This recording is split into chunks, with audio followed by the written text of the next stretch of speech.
Greetings, friends. Welcome to the Pin Tool Podcast. My name is Al Wayman, owner of Creek Road Pottery in Laceyville, Pennsylvania, next to the cold Tuscarora Creek.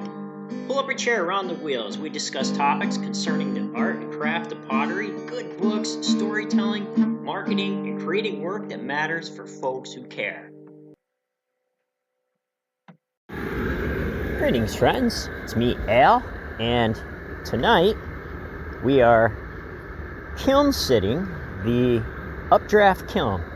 I had one more kiln to fire out for a show this weekend, the Artists Open Studio Tour of Susquehanna County. I fired out 2 loads. I had probably about 50 mugs come out and the same amount of bowls. And what I'm finishing up here are some vases and a few larger pieces. I expect in this show that smalls will sell more than the larger, but I do need to get on larger pieces because my fall show is in 2 weeks after this. So the 3rd week of October is my fall show, the Pumpkin Trail, and I'm on a trail with other local businesses, and that's usually my biggest show, that and the Christmas show. So I'm in the busy season, and I've had the updrafts firing. So I wanted to talk a little bit about the topic of design from the last episode. If you haven't listened to that, it was kind of an introduction on thoughts of design, and I want to get into it a little more with like a study. So while we wait for this kiln to go down, pull up a chair, like go get a coffee, pull up a chair around the kiln, and you can help me kiln sit while we talk about generating ideas and how that's done. And it's some of the basic things that happen even before you make a pot, right? How do we think about new things? And where does that come from? And how are those ideas generated? So go get a chair and meet me right back here next to the kiln. I'll wait for you. There's plenty of room. And we'll check the cone as we talk about ideas and design.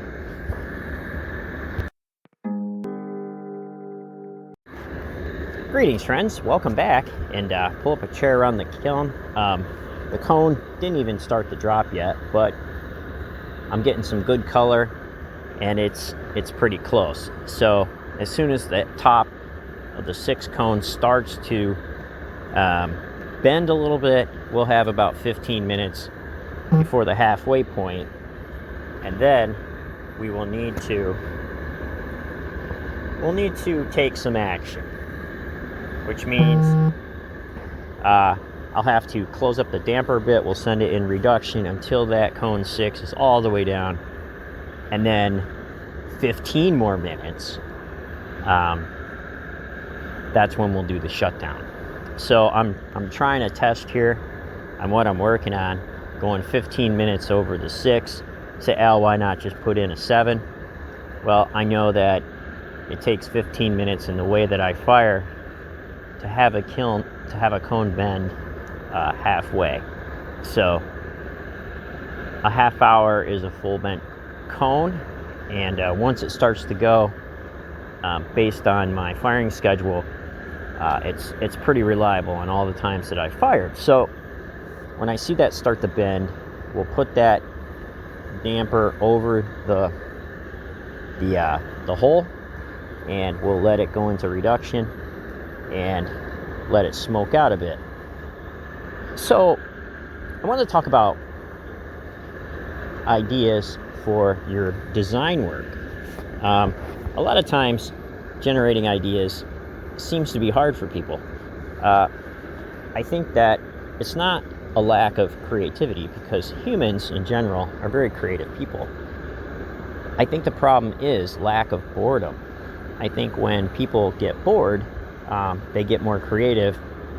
But now, with our phones and so many different things distracting us, it's just easier to ask somebody, look it up on Pinterest, or nowadays, ask ChatGPT, and have those ideas put out there, seeing what other people are doing, and going off that. Back in the day, you used to, if you were painting, you would first paint and study the techniques of the masters. So that's something that we can do. And then you would do offshoots of other people's work, not exact copies, but adding your own spin on it and adding your own glaze to it, your own texture patterns. But maybe the form is the same, right?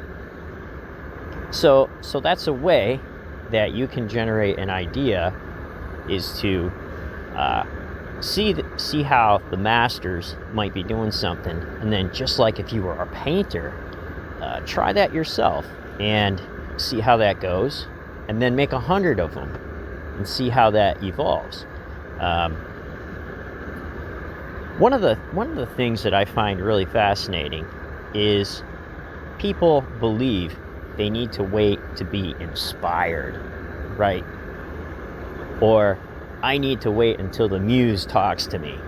But life is too short. Let's check that cone again, huh?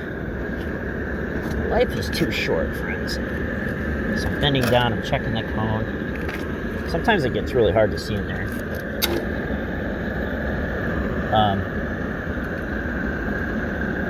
So that's still up.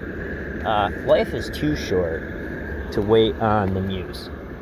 And if you sit around waiting for her to come give you some divine revelation down from the heavenly realms, well, you're going to be waiting a while. And the thing is, a lot of times you can just start, right? So just starting something, starting a project, start drawing lines in your sketchbook, right? Can also lead to generating ideas. And don't be so critical about the ideas that you first come up with, because you need to get rid of the good ideas. I mean, the bad ideas first before you get to the good ones. And then you may be able to build off a few of those. I've even taken some really bad ideas out of my sketchbook, right, and built on them. And I have even built stuff off my cry pile where things didn't work out. 5 years down the road, I might be cleaning up or see something or go back into redeveloping that glaze. How did I get that color that messed up? You know, that's really interesting now. I want to do it on 20 pots. So that's a way that you can do it.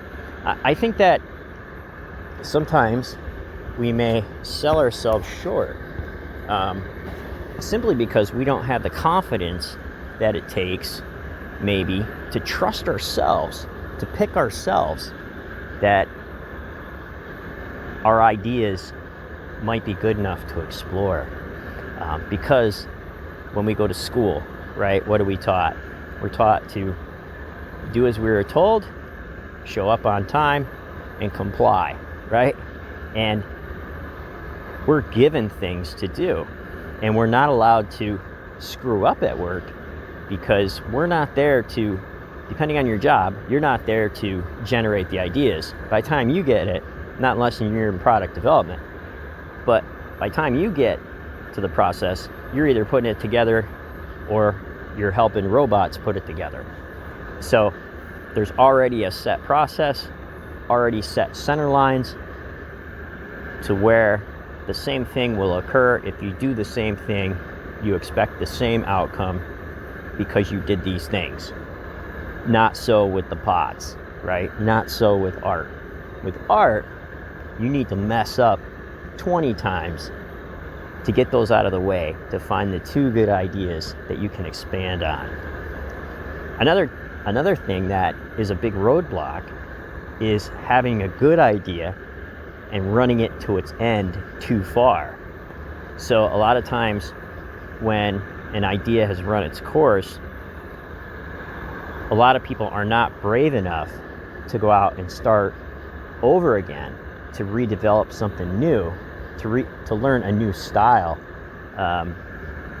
They would blame it on other things, right? So sometimes it can be the economy. Sometimes it can be, your design or your style. Everybody has one, right? Everybody has one. But nothing's saying that you can't learn a new style, try a new thing, look at something that messed up, right?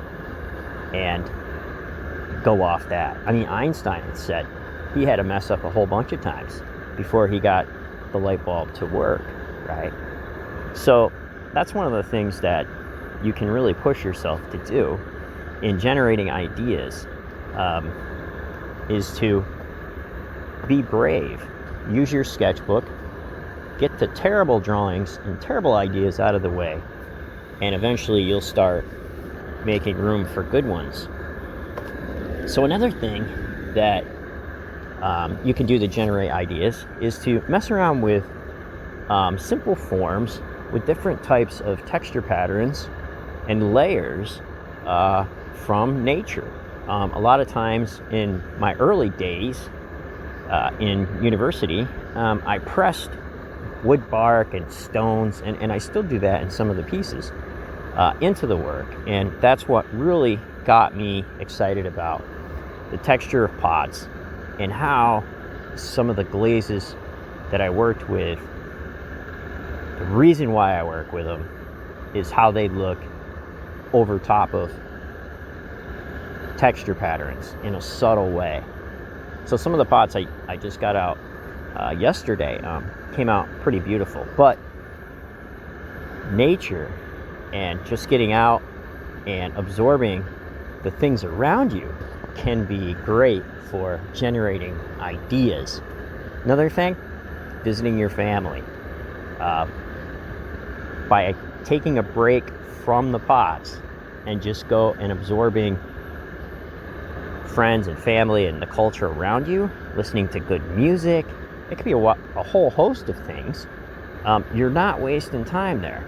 A lot of people are like, oh, maybe I should be doing something all the time. But you're not wasting time, you're absorbing. And sometimes you can absorb too much, and I get in that rut in the summertime during my slow season. But I usually try to read books, and let's check this cone again, friends. This should be getting there. I can see the color. So I fire all these manually.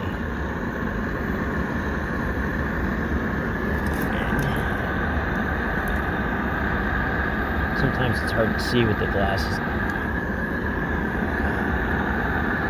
No, still up. Books. I love reading the classics, the Iliad and the Odyssey, the works of Homer, and Dante's Inferno, and all those beautiful works of literature that discuss the trials of men and women and people and how it relates to the universe and their place in it, right? Mythology,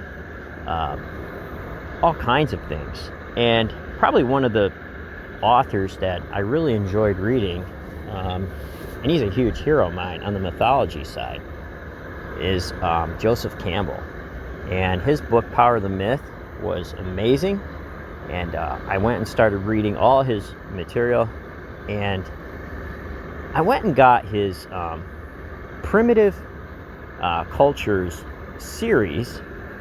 I'll put a link to the titles in the show notes because offhandedly I can't remember what those books are. But they are a great resource for looking back, seeing different things, seeing primitive work, tribal work, and using some of those forms, elements, textures, and design, and incorporate them into your own in some way.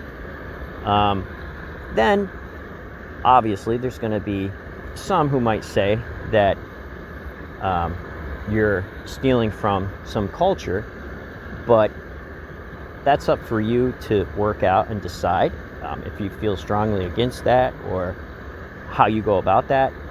You may need to work through that, how it's accepted, but don't hold back from at least putting it down into a sketchbook and investigating it further.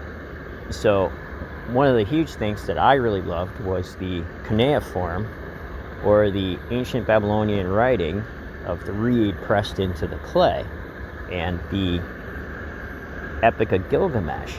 So I plan to write short epics to where the impressions, which are letters in cuneiform, form texture patterns.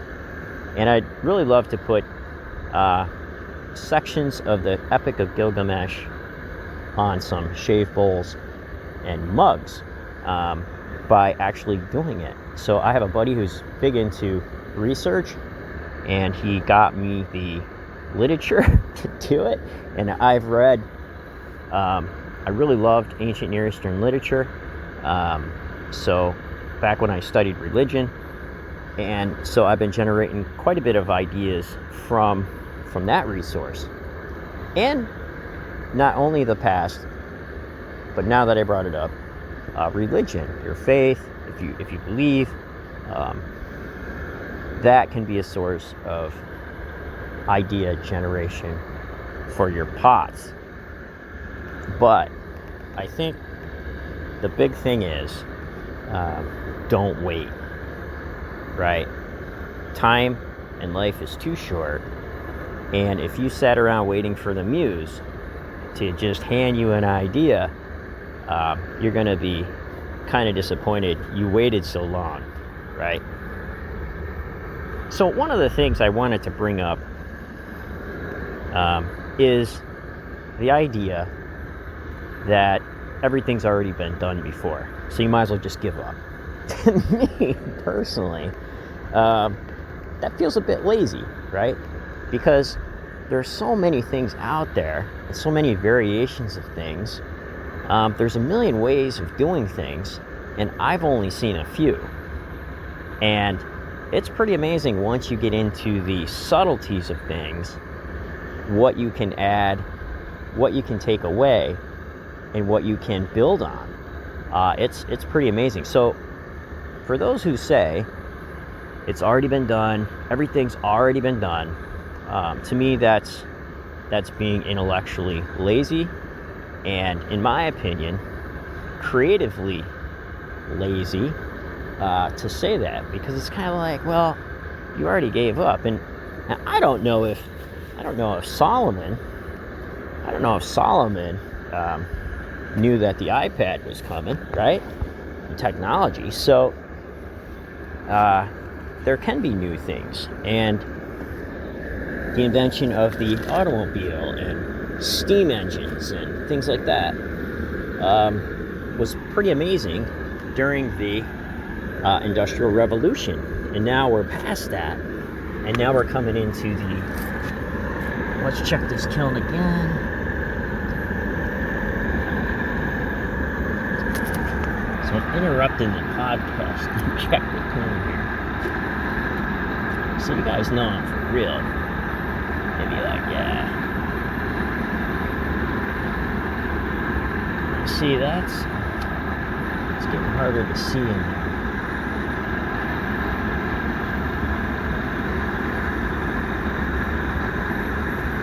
Okay, we're still up. Now, with, as I was saying, with the revolution of artificial intelligence coming on the scene, the same types of adjustments in society that was made for the Industrial Revolution will need to be made for artificial intelligence. Back in the day, people smashed machines because it took jobs away from the ditch diggers and the weavers and the many, many hosts of other jobs that machines took over that allowed humans to do other things, right? So I think there's going to be a huge adjustment, but we should not depend on artificial intelligence and technology to do everything for us, right? There's something to be said about handmade. There's something to be said about art. There's something to be said about messing up and being allowed to mess up and try new things, because that's how we learn. You're not allowed to mess up at work, but at art, you're allowed to mess up. So I guess that's the difference between, is making art your job or making art your hobby, or are you a professional and can you allow yourself to mess up as a professional? Those are things that probably every person needs to work out for themselves. So I hope this in some way has been helpful to you in going out and generating new ideas and thinking about how things are made. And let me know in the show notes. Click like if you like this, and subscribe. Come over and say hi on my website. I got some pretty interesting stories about my hometown, what I've been up to in the newsletter, and making pots that matter, hopefully for people who care.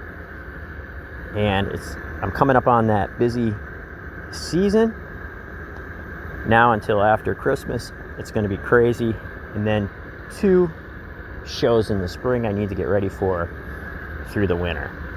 So then I start putting up the wood kiln probably the end of March. So that'd be pretty exciting. So take care, friends. Hopefully you enjoyed this. Don't be afraid to create new ideas, and don't wait. Life is too short to wait. Get the bad ideas out of the way first to make room for the good ones. And come on over and tell me about your bad ideas, right? I want to see your bad ideas, because with bad ideas, that means you're doing something, right? And in those bad ideas is at least one good idea. All right. Take care, friends. Be well, and happy potting.